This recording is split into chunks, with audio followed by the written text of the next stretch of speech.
Welcome back to Tom's Story. It all began on a Monday morning. After finishing breakfast, we were sitting at the kitchen table.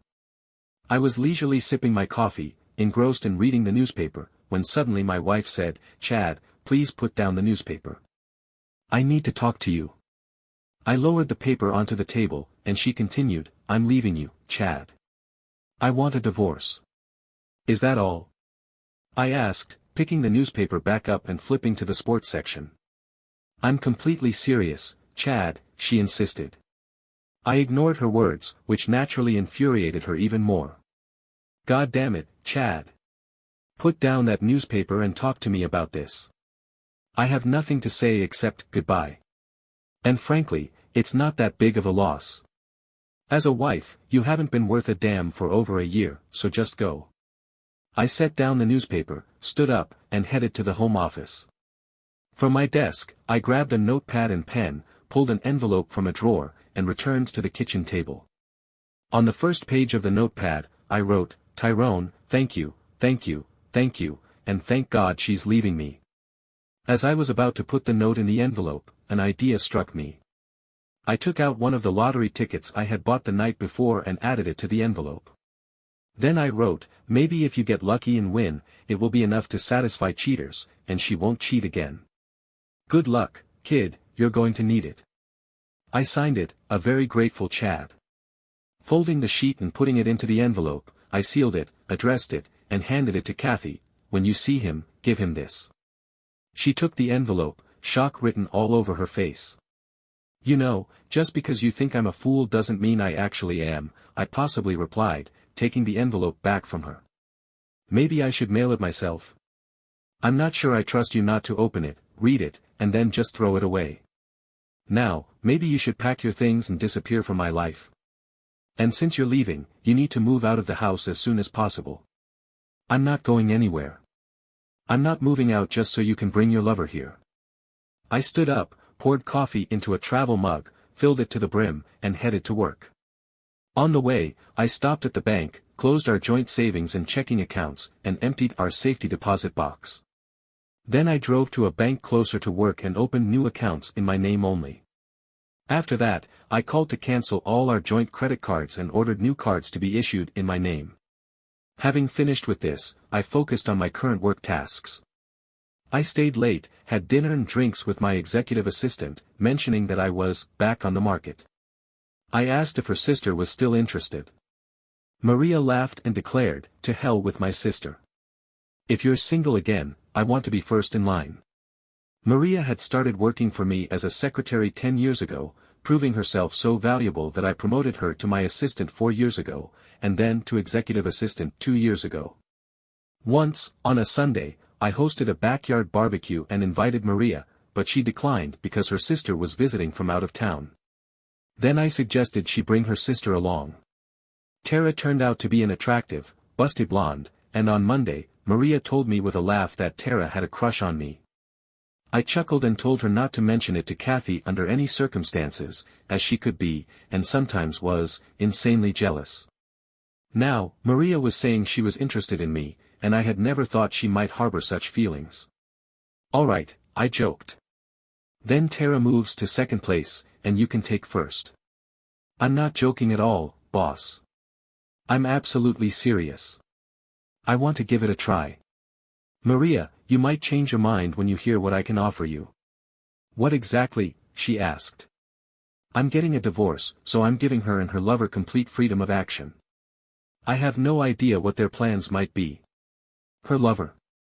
She's been sleeping with that guy for about a year and a half now, and I think she's finally decided that a few days a week with him isn't enough, so she's going full-time." "And how long have you known about this?" Maria asked. "A year and a half. I knew almost from the start." "How did it happen?" "A friend of mine saw her going into a motel with a man and called me.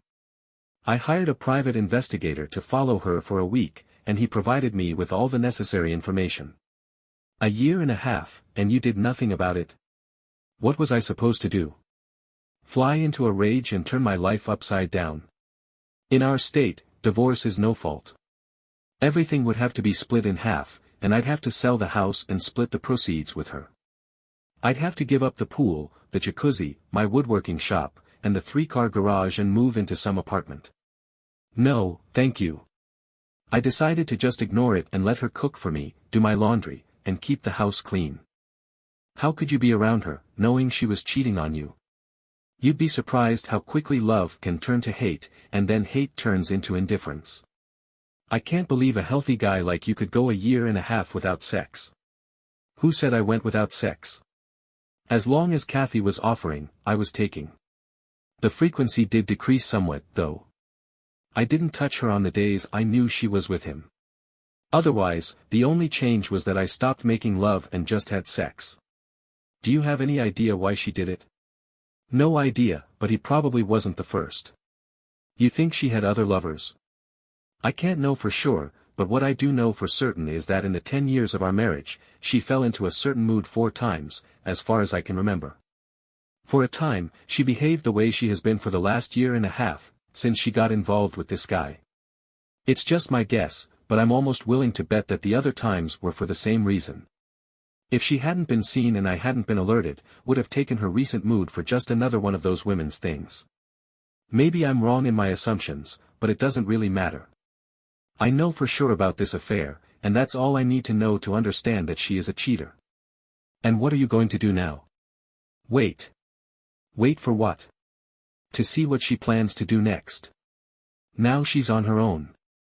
I emptied the bank accounts, cancelled all her credit cards, and told her to get out of the house. She wanted a divorce, so I decided to leave it up to her. Since she doesn't earn enough to support herself and pay for a lawyer, she'll have to get the money for a lawyer from her lover, and I don't know if he'll give it to her. I suppose they discussed this before she hit me with the news, but I have no way of knowing. I'm just saying, if you're really interested in me, you'll have to deal with a married man who has no idea how long it will be before he gets divorced. You're looking at this the wrong way, Chad. How so? If she files for divorce, she'll be in control. You'll be served with papers, and that could be bad. You have no idea what she might do. They might order you to leave the house and give it to her pending the hearings. What if she files and claims mental and physical cruelty and gets a restraining order keeping you away from her and the house? You need to set the pace, boss. You need to be in the driver's seat, make her react, not the other way around. Besides, you'd be helping me a lot. Helping you? How? If you're going to wait and let her file, what if she doesn't? What if her lover doesn't give her the money for it? That could put us in a position of adultery, and she could use that against you in the future. You say she cheated, and she'll say, so what? You cheated too. If you file, you're stating that from your perspective, the marriage is over, and what you do from that point on is none of her business legally speaking. You'll still be married until the divorce is final, and being with me would technically still be considered adultery, but no court will hold that against you if it doesn't start until after you filed for divorce from Kathy. It seems I need to stay away from you until either you or she takes legal action. If we wait for her, it could take years, or maybe just a week, but then the situation would be under her control. If you file, you could meet with a lawyer early tomorrow and serve Kathy by Thursday. That would give me the weekend to work on winning you over. Winning me over? I'm completely serious, boss. What's the point of being first in line if I don't take advantage of it? She was right, and I knew it. So, I pulled out my cell phone and speed-dialed Alex. Alex and I had been friends since 3rd grade, and he was a lawyer who practiced family law, a polite term for divorce law. When he answered, I told him I needed his legal services and explained my situation. He expressed sympathy because he and his wife Sally were our friends, and he liked Kathy, but he assured me he would take care of it. As soon as he got to his office in the morning, he asked me to come by at lunchtime so I could sign the papers, and then we could grab lunch. Then, just to be a jerk, I told him I wanted a restraining order. I lied and said Kathy told me that if I caused her any trouble for leaving me, her lover Tyrone would straighten me out. Alex laughed and said he knew it was pure nonsense, but he would still do it. You know there will be a hearing on this order within 10 days, right? I can get it and serve it, but there has to be a hearing before the judge will order it to stay in effect. I know, and I'm prepared for that. But right now, the main thing is to get her out of the house and keep her out for a while. We don't have kids, so she has no real reason to use the house while the divorce is ongoing. I'm sticking to the principle of possession is 9/10 of the law. There's no reason for a judge to order me out and let her in. That's what I'm aiming for. I told her to get out when we talked this morning, but I don't know what I'll find when I get home. She might be gone, or she might still be there. Since I can't be sure where she'll be, I plan to serve her at work. Is there no chance you two could come to some agreement? None. Then I'll see you tomorrow. I hung up, looked across the table at Maria, and asked, "What do you have planned for me this weekend?" She laid out her ideas, and they sounded pretty good to me. When I got home, Kathy was sitting at the kitchen table going through some papers. "Why are you still here?" I asked, walking to the fridge and grabbing a beer. "This is my house too. I'll live here until I can make other arrangements. If you don't like my company, feel free to move out. Over my dead body. Sit down, and let's discuss what we're going to do." "There's nothing to discuss, I know what I'm going to do, and I don't care what you plan to do. There are things that need to be worked out, Chad." "No, Kathy, there are no need tos. It's simple, you said you want a divorce, so go and get it. You need to hire a lawyer, file the papers, and cover all the court costs. What I will do is fight you tooth and nail for every little thing. We live in a no-fault state, everything is split 50-50ths, so decisions will have to be made about who gets what in this mess. I'll drag this out to keep your attorney bills piling up. You know they don't work for free, right? You want the coffee table? Well, guess what? I want it too. You want the couch? Too bad, Kathy, it has great sentimental value to me, and I simply must have it. Why all of a sudden? You didn't seem to care about any of this before. You didn't even show any emotion when I told you I wanted a divorce. All you did was tell me to pack my things and get out. That was before I had time to think about it. I looked into her eyes and took a risk. I let you off the hook the first 3 times because you didn't want a divorce. I loved you enough to keep quiet and stay with you because you always came back to me. She turned away when I mentioned the first 3 times, which, as far as I could tell, confirmed my suspicions. It's hard to say why I stayed with you, didn't file for divorce. I thought maybe I did something that really pissed you off, and you felt you had to do this to get back at me. Eventually, you'd end your affairs, and I foolishly thought it was because you realized you loved me and came back. I looked down at the floor and noticed the dirt on my shoes. I thought this thing with Tyrone was just a repeat of the previous times, but now I see I was wrong. I've come to understand that you're nothing but a lowly cheater. If you hadn't decided to leave me for Tyrone and ended things with him, you'd be spreading your legs for some other jerk in 6 months or a year.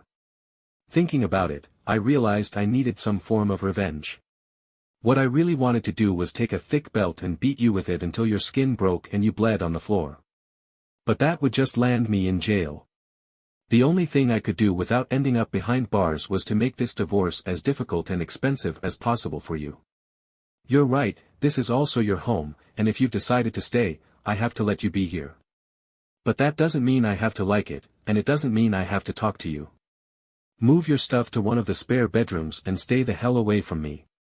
I finished my beer and went upstairs to what used to be our bedroom to get ready for bed. I thought I had accomplished what I set out to do. I had given her something to think about. She needed to discuss everything with Tyrone and make decisions, which would take time that Alex would use to serve Kathy and secure the restraining order. Perhaps I was wrong. Maybe Kathy had already met with a lawyer, and the papers were already on their way to me. But it was likely that I had the remaining funds when I cancelled the credit cards, and they were about what I expected when I withdrew the cash from the bank. If she had seen a lawyer, she would have used our money to pay him. Of course, Tyrone could have covered the bill. All I could do was wait and hope that Alex took the first step. I got up and left the house before Kathy came out of her bedroom. I went to a bed and breakfast cafe for breakfast, and while sipping my coffee, I made a list of people to call once Kathy was served. I wasn't going to let her make me the bad guy. I was going to tell everyone about the divorce and explain why it was happening. At work, Maria told me she was really looking forward to the weekend, and I found myself hoping it would happen too. At lunchtime, I met with Alex and signed the papers. He said he would head to the county building after lunch to file the petition. You still want her served at work? Damn right, I do. I think around 10 a.m. tomorrow, call me as soon as it happens. I want the locks changed before she can come back home. I returned to work and arranged for the next day off. Before leaving the office, I called a locksmith and scheduled a quick service for the following day.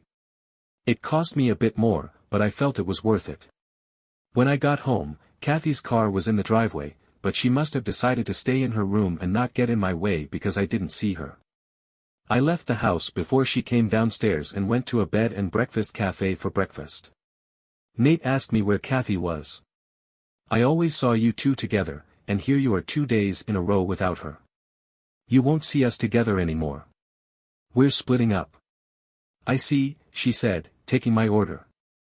When she placed the bill on the table, she added, my phone number is on the back. Not the restaurant's number, mine. I was speechless as Nate walked away. 2 women in 2 days had shown interest. So why wasn't I enough for the woman I married? I would never know because I'd never ask. I drank my coffee and read the morning newspaper, waiting for the time when Kathy usually left for work. Then I went home and started packing Kathy's things, moving them to the garage. At 10:15 a.m., Alex called and said the papers had been served. I called the locksmith, and within 20 minutes, he was on site. It wasn't even an hour later when Kathy's car sped up the driveway. She couldn't miss the wide-open garage door and the large cardboard sign that read, Kathy, all your things are here in the garage. She stood there staring at the sign for a minute, then tried to enter the house, but of course, her keys didn't work. She rang the doorbell, but I didn't answer, and eventually, she left. I peeked into the garage and saw she had taken a couple of bags of her things. 2 minutes after she drove off, my cell phone rang, and it was Kathy. Hello, you're an asshole. Did you really have to embarrass me in front of my colleagues? Better than letting you humiliate me in front of mine. What the hell is this restraining order crap? I was afraid you'd ask Tyrone to come and beat me up for being rude to you. That's why. And you know it. I need to get into the house to grab some things. All your things are in the garage, Kathy. I didn't change the garage door code, so your opener will work. If what you need isn't there, make a list and tell me where it is, and I'll move it to the garage. Stop being ridiculous, Chad. You're making this much harder than it needs to be. Sorry, Kathy, causing you some inconvenience doesn't adequately pay back the years you tormented me, but I need to do something for my own mental health. Just be grateful I didn't get violent. Goodbye. After hanging up on Kathy, I sat down with the phone and started calling everyone on my list. Most were shocked to hear that Kathy had cheated on me, but 2 weren't surprised. One said, finally caught her, huh? And the other remarked, I always thought you had an open marriage. She was always out with some guy, and you never mentioned it. I decided I could cross those 2 off my friends list. Kathy's parents were the most affected by the news and tried to tell me I must be mistaken. I always liked them, and they treated me almost like the son they never had. But I wasn't going to let Kathy tell them her version and make it seem like it was all my fault. If I let that happen, they would think poorly of me, and I didn't want that. After dealing with the calls, I went through the house one more time to gather Kathy's things, then made myself lunch. I had just finished eating when the guys from AR Security arrived. Clearly not trusting me in the slightest and having no doubt that Kathy would violate the restraining order and try to break into the house, I decided to install a security system complete with cameras. After Kathy's actions on Thursday at work, I told Maria that we were ready to go for the weekend. She smiled, clearly excited. Tomorrow night, dinner and dancing to start with, she said, returning my grin. When I got home, Kathy did exactly what I expected. She took some of her things and then broke into the house through the connecting door from the garage. The kitchen was a disaster, plates and glasses were smashed all over the floor, and in the living room, several lamps were broken. But what made me smile was the sight of her pulling all my clothes out of the closet, piling them on the floor, and then, peeing on them all. All of this was recorded, showing not only that she violated the restraining order but also acted maliciously and destructively. This was evidence I could use at the restraining order hearing. I called Alex, and he contacted the police. They arrived, took a report, and snapped some photos. The next day, Kathy was arrested at work and taken to jail. She was fingerprinted, photographed, and brought before a judge, charged with violating the restraining order and willful destruction of private property. To my surprise, the judge set a hearing date and released Kathy on her own recognizance, despite the chaos. My date with Maria was fun, and we scheduled a second date for Saturday. It went well too, and on Sunday, we enjoyed a lovely picnic together. On Monday, there was a hearing for the restraining order. When the judge saw the security camera footage, he not only made the restraining order permanent but also ordered me to replace all the destroyed items, pay for the dry cleaning of my clothes, and cover the cost of cleaning the bedroom. He gave her 10 days to reply or face jail time for contempt of court. Just to be a jerk, I hired the most expensive cleaning company I could find to do the job. To my disappointment, Kathy managed to get the money to do everything the judge ordered. I never got to see Kathy jailed for contempt of court. The next 2 weeks passed, and Maria and I met often, but nothing more happened beyond a few kisses, sometimes quite intense, because neither of us felt comfortable since I was still a married man. However, we were slowly approaching the point where things were getting serious. We did not contest the divorce, and it was finalized in 6 months. It was a standard no-fault divorce with everything split equally. I refinanced the house and bought out Kathy's share. I had been saving money in a separate account for an unexpected round-the-world trip to celebrate our anniversary, and since she didn't know about it, I didn't give her a cent. She also had no idea about the last 2 certificates of deposit I had placed in the safe, which I bought with my last 2 bonus checks. I had one more small victory. Kathy was awarded alimony for 2 years or until she remarried, but it was set at only $100 a week instead of the $500 she had tried to get. This was unexpected, and Alex told me it was because we were very lucky with the judges assigned to my cases. The judge who presided over the restraining order hearing and the judge who oversaw the divorce were not only cousins who apparently discussed their cases, but they also both had cheating wives in the past. Neither of the judges believed that an innocent husband should be punished for the actions of a cheating wife. While they adhered to the law, they didn't go beyond what was required. Whatever Kathy had with Tyrone clearly wasn't that great, as 7 months after the divorce was finalized, she was living with her parents. 8 months post-divorce, I found myself at a bar in the Hilton enjoying a beer and a steak sandwich for lunch. That's when someone took the stool next to me and asked, "Can I buy you a beer?" I turned to see my ex-wife's former lover. Curious, I invited him to continue. He signaled to Agnes and ordered us both a beer. After she brought them, he took a sip and set his glass down, staring at it. For a few moments, he was silent, peeling the label off the bottle. A small pile of label bits formed in front of him before he spoke. "I didn't mean to screw things up for you," he said, still not looking up. The night I met her, she wasn't wearing any wedding rings, so I had no idea she was married. And she definitely wasn't acting like a married woman. She was at Bud's bar with a group of girls she worked with, and when I asked her to dance, she agreed. I bought her a drink, and she invited me to sit with her and the other girls. We danced 3 more times, and when I asked her out, she agreed. I quickly fell head over heels for her, and within a month, we were having sex whenever we could manage to meet up.